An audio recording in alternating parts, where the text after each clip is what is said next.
From a general journal, you would create a suspense account.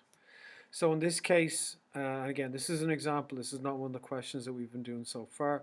So we've done a general journal, we've recorded it correctly, and we now want to go and do a suspense account. So when we read the question, it says that the suspense was incorporated into bank in the current liabilities.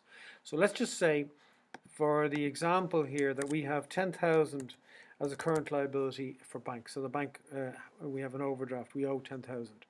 We want to take the information from the general journal and put it into our suspense account. Now, this suspense account is mixed in with bank.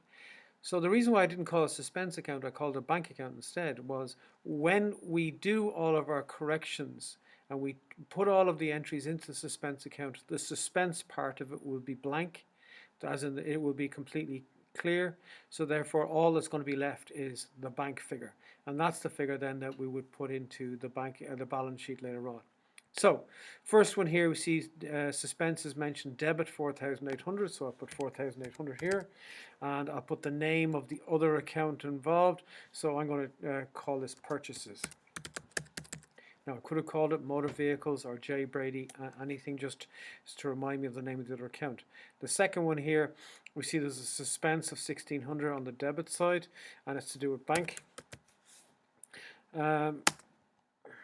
So we have 1,600.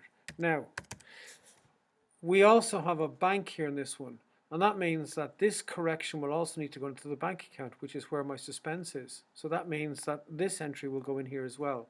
So I'm looking at my general journal for anything that is called suspense or the name of the other account that suspense is mixed in with. In this case, it's mixed in with bank. So I have a credit and bank of 1,600. So I'll put 1,600 in here on the credit side, and I call that a suspense. The name of the other account. You could instead have called it bank if you like. Either one is correct. Next one then we have suspense credit 600. And the name that we'll have for the other one is stock.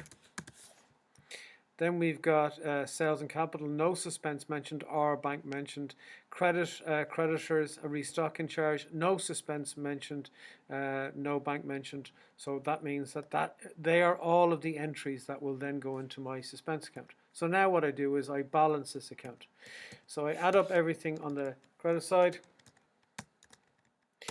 and everything on the debit. So it's obvious that this side here will be the smaller side. So my balance CD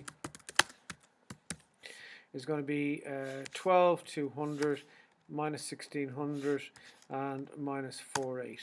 So that becomes my balance BD, which is carried down. So that balance then is the figure when I go to do my balance sheet later on. That's the figure I'm going to put in for bank. Originally in the question we would have been told that bank had 10,000 in it on the credit side as a current liability. That figured after our corrections, after taking all of the suspense and cancelling all the suspense entries, we end up with that.